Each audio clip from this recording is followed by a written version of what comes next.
Welcome back to the Explainer. So today we are finally going to systematically unpack the newly released spec sheet for Alibaba's Qwen 3.8-Max. For 2 solid weeks, this model was pretty much nothing more than just intense marketing hype. But now the data is finally in our hands, and we're going to look closely at the actual numbers to see if this massive release truly lives up to the claims. Okay, let's dive right into it. Second only to Fable 5. Now, for 15 days, this exact slogan served as the literal only public face of Alibaba's biggest ever model.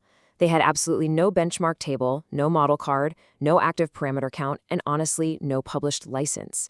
It was an absolute masterclass in building anticipation. But as folks who follow this stuff closely, we really need to look past the slogans and see the architecture underneath. It is genuinely fascinating to see the sheer power of a carefully orchestrated corporate launch strategy. I mean, Alibaba managed to capture the market's imagination and literally bump their stock by up to 5.4% using just a restricted paid preview endpoint. Users could access a massive 983,616 token context window with always-on thinking, but there was absolutely zero paper trail to back up what was actually going on under the hood. And the choreography here, honestly, it's incredible. 3 different labs released models within just 17 days of each other. It kicked off on July 17th when Moonshot's Kimi K3 rattled the stocks. The very next day, an anonymous model named Caleb stealth dropped on the Code Arena leaderboard, totally disguising itself as a Claude distillation artifact. But you know how the community is. They quickly identified it by a unique quirk in Alibaba's Qwen tokenizer. Finally, on July 19th at the World AI Conference in Shanghai, Alibaba officially confirmed it. Caleb was Qwen 3.8-Max.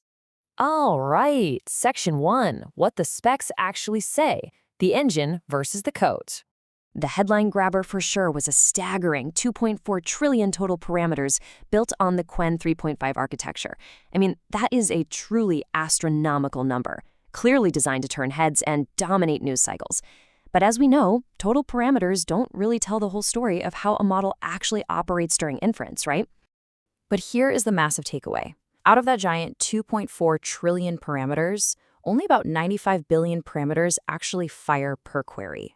That means this is essentially a 95 billion compute engine wearing a massive 2.4 trillion parameter trench coat. Only about 4% of the network is actively firing for any given token. And that 4% firing rate completely settles the biggest mystery of that stealth launch. It confirms the model utilizes a sparse mixture of experts approach. This architecture is exactly what allows Alibaba to maintain high efficiency and drastically save on compute power, all while technically housing a multi-trillion parameter framework. Moving on to Section 2, the benchmark reality check. Okay, looking at the self-reported benchmarks, we can see exactly where the model legitimately leads the pack. It actually beats Claude Opus 4.8 and Fable 5 on terminal bench, and it hits the very top of the table on paper bench. It's showing incredible long-horizon agentic capabilities too. Get this, it reproduced all 6 main results of a research paper, tested 18 of its own ideas, and beat the paper's method on AME24 by 2.7 points. That is undeniably impressive. But it's not all sunshine. There are areas where Qwen 3.8-Max trails. And it trails badly. It suffers massive 12 and 15-point gaps behind Fable 5 in deep software engineering benchmarks. On SWE Bench Pro, it scores a 67.7 compared to Fable 5's 80.0. This means the highly lucrative coding agent use case, the one that really pays the bills for a lot of us, is not actually covered by that second only to Fable 5 claim. Now, while the raw reasoning ceiling didn't lift much at all, its GPQA diamond score barely budged from 92.4 to 92.6, the genuine, unquotable achievement here is how Alibaba took their model from practically unusable to highly competitive on long-horizon agent work in a single generation. They did this mostly through RL environment scaling. Basically, they trained the model using reinforcement learning to iteratively improve in simulated environments, jumping from 21.6 to 56.6 on DeepSuite. That trajectory, it's a monumental step forward.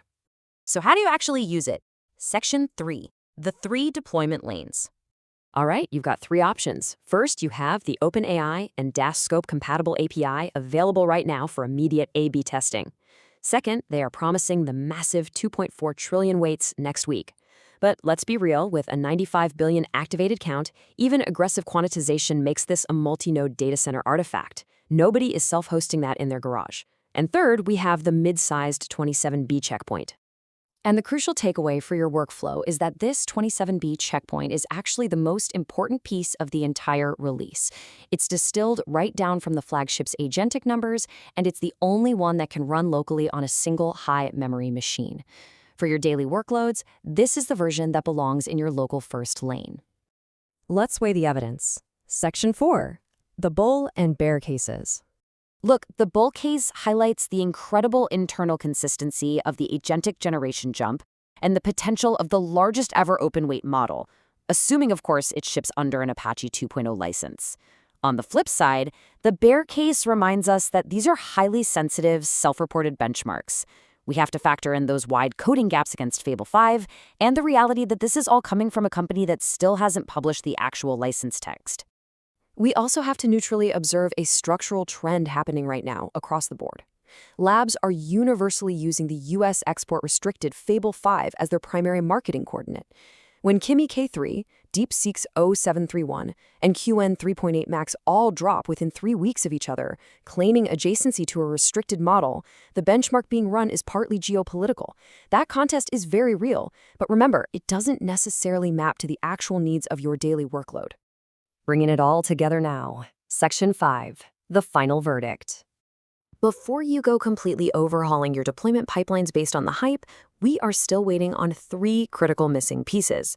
1, we need the actual license text to see if open weight is a reality or just a slick press strategy. 2, we need the 27B model benchmark table, specifically to see if those impressive agentic gains actually survive the compression down to a local first model. And 3, most importantly, we need independent third-party agentic tests. Because look, the preview phase of this launch ran beautifully on a slogan for 15 days, largely because nothing checkable actually existed. The table is finally out, yes, but agent benchmarks are the most harness-sensitive numbers in the entire field. The true test of second only to Fable 5 begins right now out in the wild. So I'll leave you with this. Will Alibaba's self-reported triumph actually survive the brutal gauntlet of independent, open-source testing? Or is this just another 2.4 trillion parameter illusion? We'll have to wait and see.